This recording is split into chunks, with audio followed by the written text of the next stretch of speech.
Generally जब कोई plane अपनी उड़ान भरता है तो वो मैक्सिमम 15 से 16 घंटे ही उड़ सकता है। उसके बाद उसको रीफ्यूल होने के लिए लैंड करना ही पड़ेगा। ये हम बात कर रहे हैं जनरल कमर्शियल एयरक्राफ्ट्स की।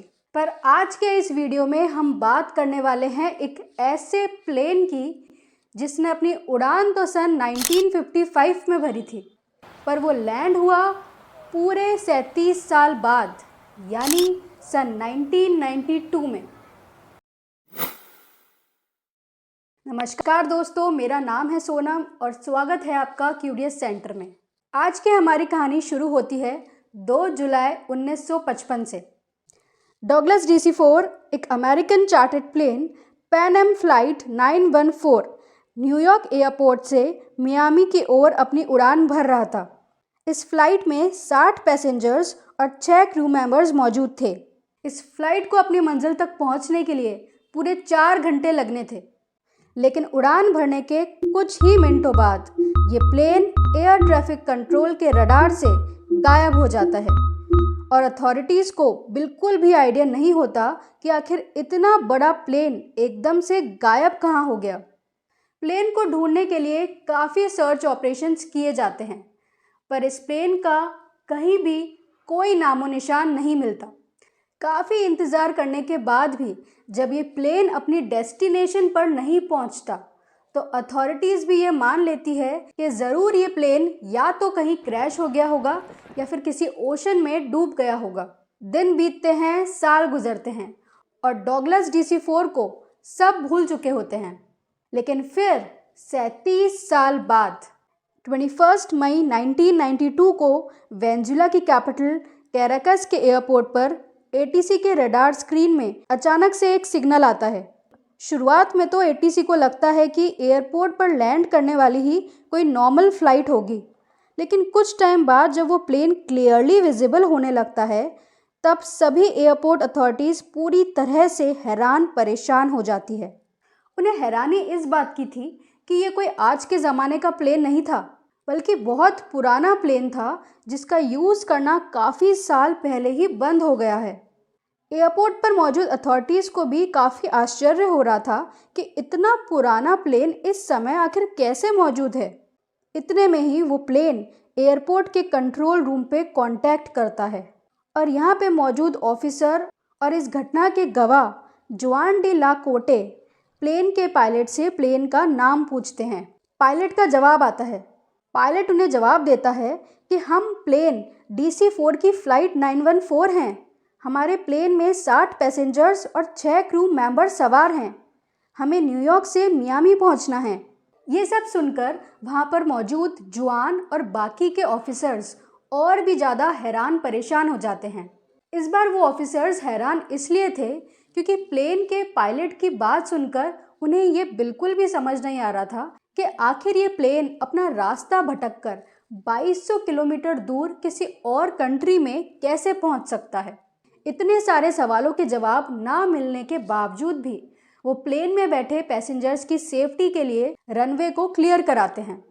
इसके बाद डॉगलस DC-4 की वहाँ स्मूथ लैंडिंग होती है, लेकिन प्लेन की लैंडिंग के बाद जो भी वहाँ पर होता है वो सभी के पैरों तले ज़मीन खिसका देता है, क्योंकि प्लेन के लैंड होते ही प्लेन का पायलट वापस से ATC से कांटेक्ट करता है और उन्हें ये बताता है कि उन्हें 2 जुलाई 1955 के दिन सुबह 9:50 पर न्यूयॉर्क से मियामी एयरपोर्ट पर पहुंचना था।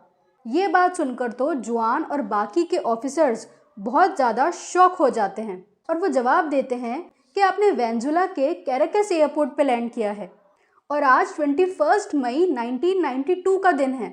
ये बात सुनकर तो पायलट बहुत ज़्यादा घबरा जाता है और उसे बिल्कुल भी समझ नहीं आता कि वो आखिर 37 साल फ्यूचर में कैसे आ गया।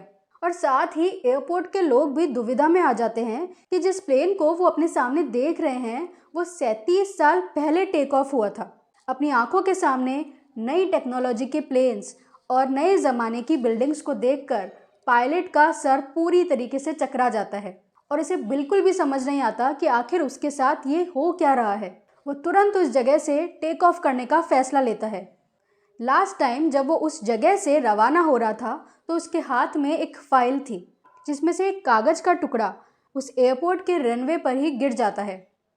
वो कागज़ जो पायलट अपने पीछे छोड़कर गया था वो 1955 का कैलेंडर होता है, जो इस घटना का इम्पोर्टेंट सबूत होता है। और फिर वो प्लेन टेक ऑफ कर लेता है और हमेशा के लिए हवा में गायब हो जाता है। रेडार में उस प्लेन का कहीं नामो निशान तक नहीं दिखाई देता। उस प्लेन का यूं 37 साल बाद आना और अचानक से यूं गायब हो जाना अपने पीछे ढेर सारे सवाल छोड़ जाता है।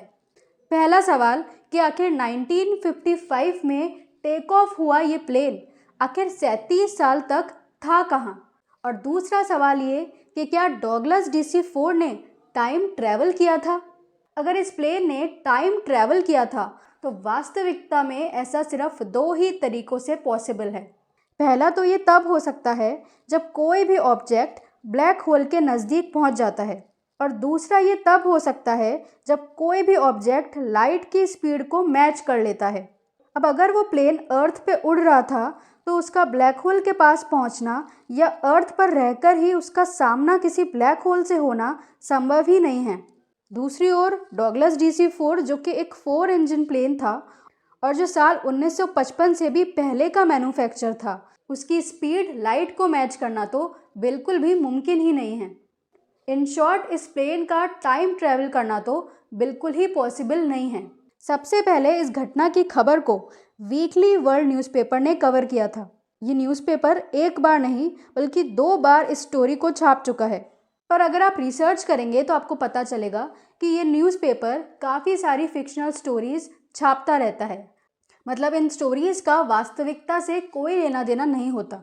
इस खबर के फैलने के बाद लोगों द्वारा काफ़ी तरह की अलग अलग कॉन्स्पिरेंसी थ्योरीज निकल कर आई।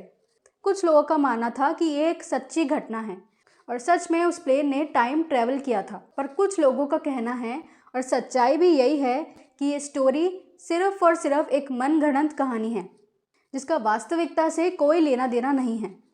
हाँ, ये बात तो सच है कि सन 1947 से 1961 के बीच डॉगलस DC नाम के 22 plane Pan American World Airways में शामिल थे, पर फ्लाइट 914 का कोई प्लेन था ही नहीं। रिसर्च करी तो ये भी पता चला कि सन 1955 में हुए कोई भी एयर एक्सीडेंट की लिस्ट में फ्लाइट 914 का कहीं भी जिक्र ही नहीं है। अब ये स्टोरी थी तो फिक्शनल, पर अगर आप इंटरनेट और सोशल मीडिया पर एक बार नज़र मारेंगे तो आपको पता चलेगा कि फ़्लाइट 914 की ये कहानी कितनी पॉपुलर और वायरल है। फ़्लाइट 914 के बारे में आपके क्या विचार हैं, कमेंट सेक्शन में कमेंट करके ज़रूर बताइएगा। और अगर आपको ये वीडियो अच्छी लगी हो तो वीडियो को लाइक, शेयर और सब्सक्राइब करना बिल्कुल भी मत भूलिए। Thanks for watching.